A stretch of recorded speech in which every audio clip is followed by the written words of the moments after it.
Bonjour à tous et merci de nous rejoindre pour ce flash d'information. Hier, au palais présidentiel, s'est tenu un conseil des ministres présidé par le chef de l'État, Alassane Ouattara. Comme vous pouvez le voir sur ces images, à l'édition de 13h, nous reviendrons sur les principales informations qui ont été donc données au terme de ce conseil des ministres.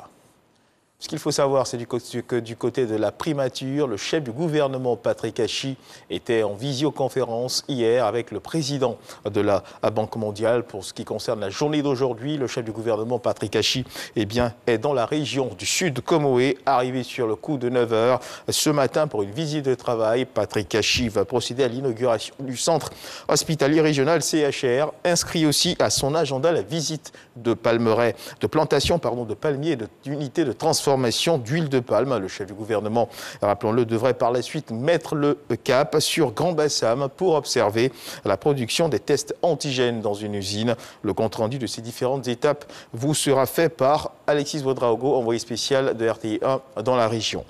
Le ministre de la Communication, des médias, de la francophonie, porte-parole du gouvernement, Amadou Coulibaly, a procédé à l'inauguration du centre de santé intégré maternité et infirmerie de Diri-Sonka dans le département de Korogo. Ce centre de santé, rappelons-le, qui a coûté 33 millions de francs CFA, est un don des cadres du Poro. Le reportage d'Amy Sissoko.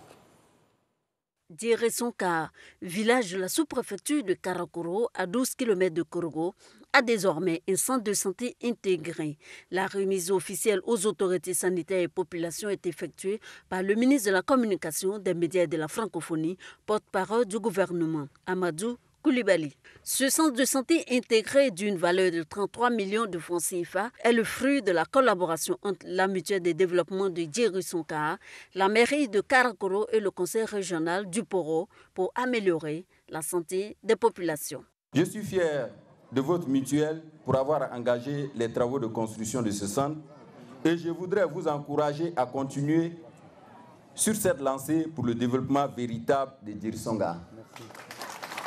Je suis donc particulièrement heureux et fier d'avoir achevé la construction du centre de santé qui contribue à la vision du président de la République de mettre à la disposition des populations des infrastructures fonctionnelles équipées entièrement et disposant d'un personnel qualifié.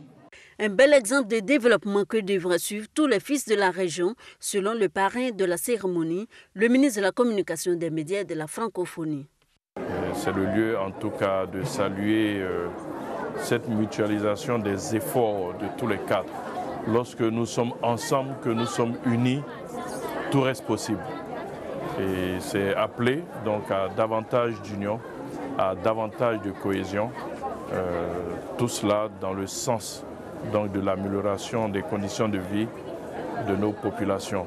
Saisissant l'occasion, les populations n'ont pas manqué de faire des doléances au ministre de la Communication, des médias et de la francophonie, Amadou Coulibaly. Il s'agit entre autres de l'acquisition d'une ambulance médicalisée, de la construction du logement du personnel médical, d'un château d'eau et d'un collège de proximité.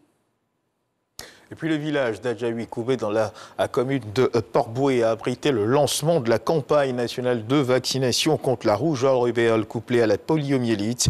Une campagne lancée par le ministre de la Santé, de l'Hygiène publique et de la couverture maladie universelle en présence de partenaires techniques et financiers que sont l'OMS et l'UNICEF. Les populations de ce village ont massivement adhéré à cette opération de vaccination menée en direction d'une cible de près de 8 millions d'enfants âgés de 9 mois à 5 ans sur le territoire national.